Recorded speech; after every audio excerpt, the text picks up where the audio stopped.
What if I told you that everything we know about human history might be wrong? Not just a few details here and there, not just the odd stone out of place or a ruin that doesn't fit the narrative, but the entire foundation. What if the story we've been told about our origins, our intelligence, our evolution is incomplete or worse, deliberately obscured? Imagine for a moment a civilization older than Sumer, older than Egypt, older even than the Ice Age.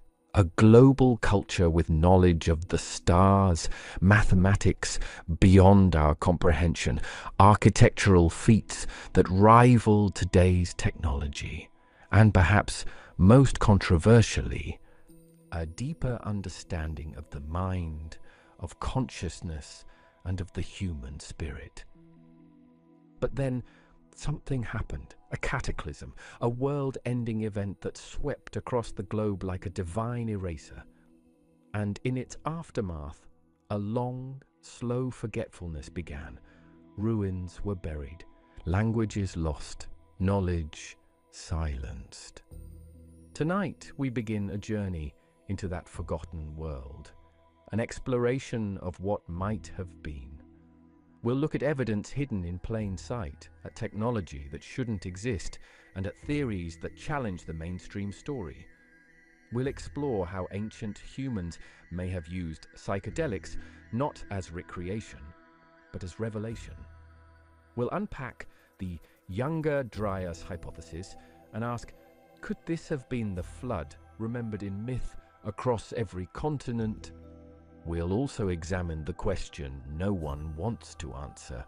Why is this evidence being ignored, suppressed, or ridiculed? If you've ever questioned the official timeline, if you've ever felt a deeper truth beneath the surface, then you're in the right place. Stay with me, because this story might just change the way you see the world.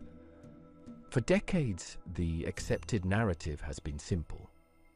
Civilization began around 6,000 years ago in Mesopotamia with agriculture, writing, and the first cities.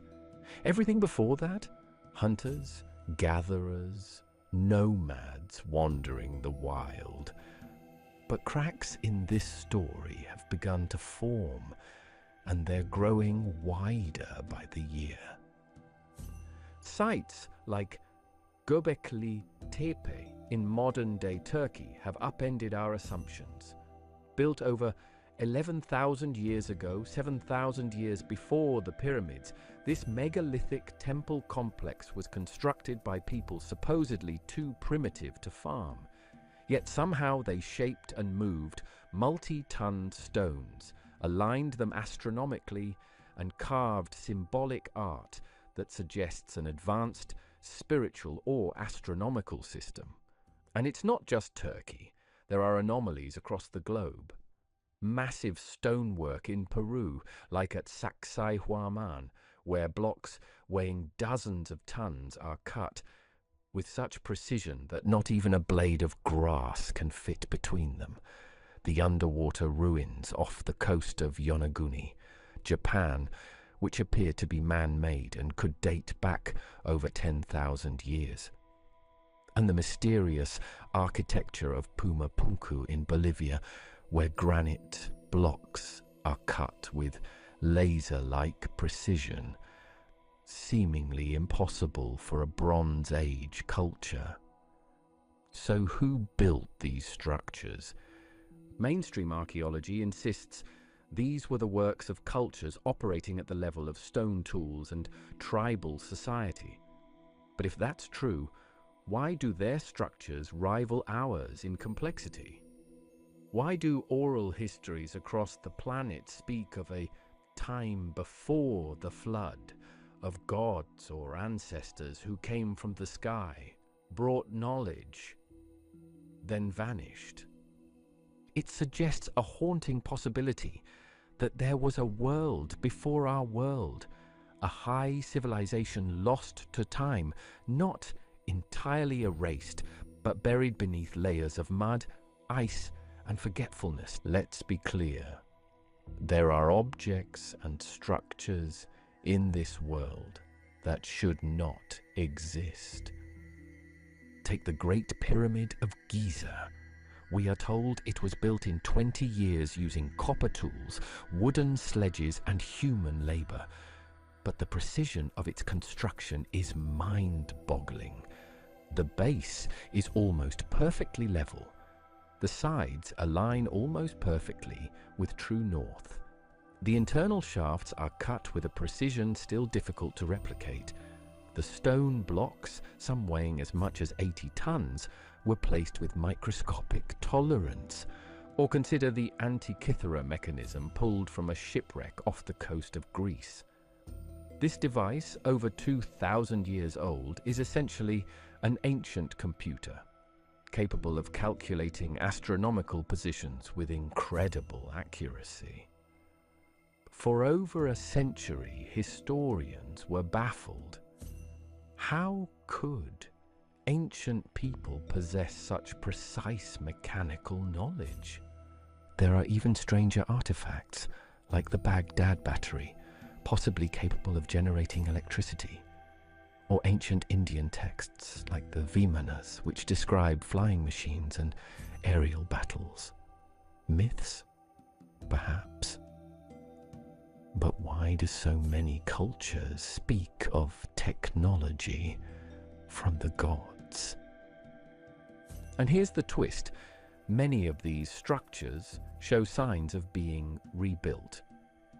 What if the cultures we credit for building them merely inherited the ruins of something older? We may not have found the computers or engines of this ancient world, but we have found the footprints of its engineering, and they whisper of a level of knowledge far beyond the primitive labels we've given them.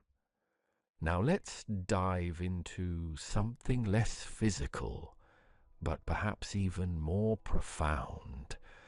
All across the ancient world, we find evidence of altered states of consciousness. Cave paintings, ceremonial objects, and religious texts point toward a deep understanding of the mind's potential, often unlocked through the use of psychedelic plants and substances. In the Amazon, tribes still use ayahuasca to this day, a powerful brew that induces vivid visions, encounters with otherworldly beings, and feelings of deep interconnectedness. But here's what's strange. They say the recipe came from the spirits. Scientifically, it's a near impossible pharmacological combination, requiring knowledge of how two specific plants interact at the molecular level. In ancient India, the Rig Veda speaks of soma, a divine plant that granted enlightenment and immortality.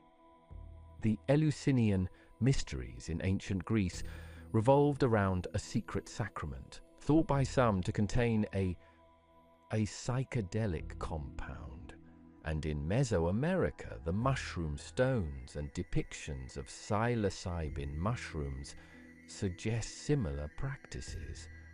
What if these weren't merely religious rituals, but scientific experiments of another kind? Methods to explore consciousness, connect with the cosmos, or even access information beyond the physical. Perhaps this ancient civilization didn't just build outward, they built inward. They may have mapped the mind like we map the stars, using psychedelics not for escape, but for evolution. Around 12,800 years ago, something devastating happened. Temperatures across the northern hemisphere plummeted. Massive floods swept across continents. Species went extinct.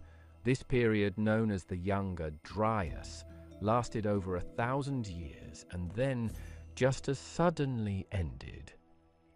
But what caused it? The leading theory: a cosmic impact. A comet or asteroid breaking apart and striking Earth, possibly the North American ice sheet, causing global climate chaos. This idea, long dismissed, has gained serious traction in recent years. A layer of platinum, a known marker of cosmic impact, has been found in sediments across multiple continents.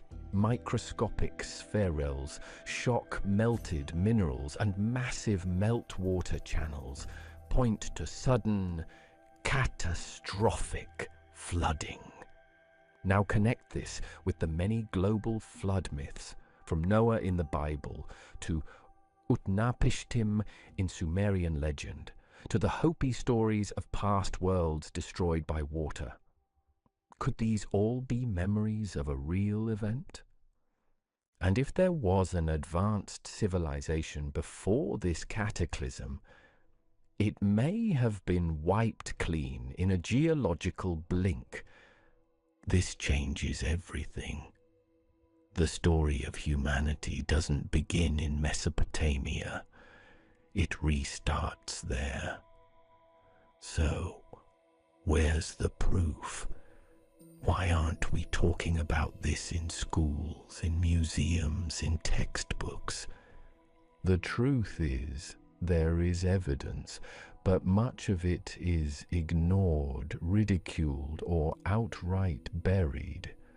Artifacts that don't fit the timeline are labeled out-of-place objects and quietly placed in storage or dismissed as hoaxes.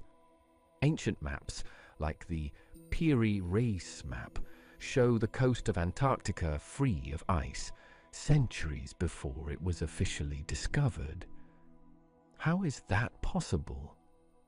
Skeletons found in North America suggest human presence tens of thousands of years earlier than accepted, and megalithic sites across the globe show signs of erosion that would require not hundreds, but thousands of years of weathering. Why is this ignored? Part of the answer is academic inertia. Scientists build careers on existing theories. To admit that everything might be wrong is to risk reputation, funding, and legacy.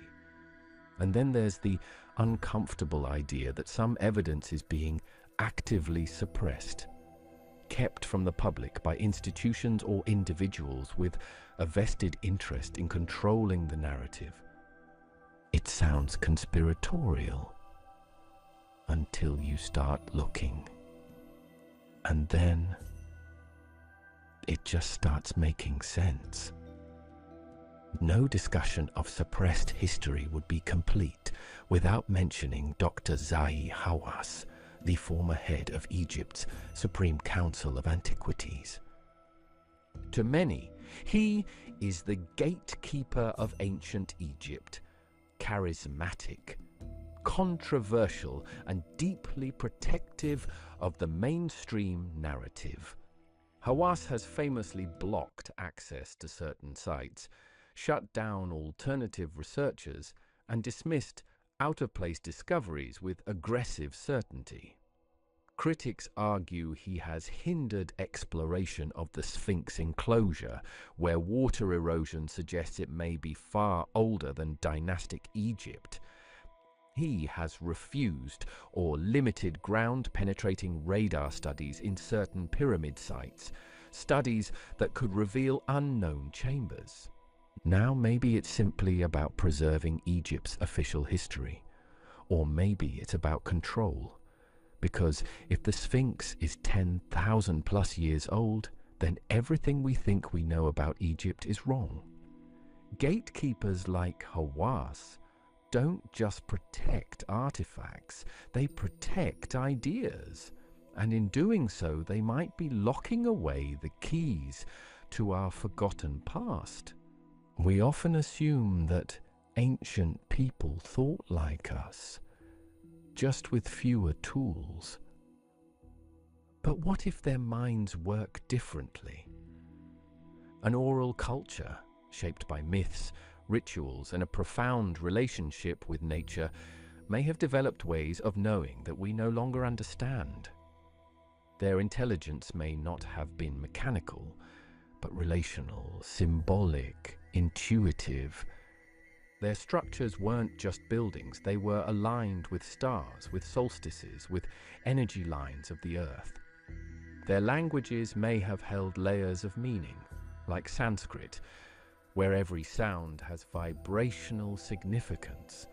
Modern science compartmentalizes, ancient knowledge unified. In some ways, we are the primitive ones. What if this ancient civilization wasn't just advanced, but harmonious? Myths across the world speak of a time of unity, before division, before kings, before war. The Golden Age, the Satya Yuga, the time before the flood. Perhaps this wasn't just a dream, but a memory, a time when humanity lived in alignment with the earth, with the cosmos, and with each other. A world guided, not by domination, but by stewardship.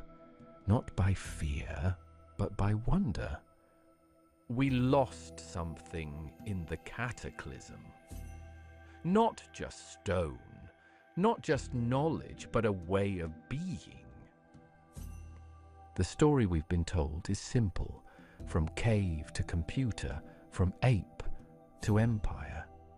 But the deeper you look, the more that story unravels. There are fingerprints in stone, echoes in myth, and whispers in the dark, telling us that something came before, something extraordinary, and though it was lost, it is not forgotten. We are not the first advanced humans to walk this earth. So keep asking questions. Keep exploring the forbidden, because in the ruins of the past, you just might find the truth of who we really are.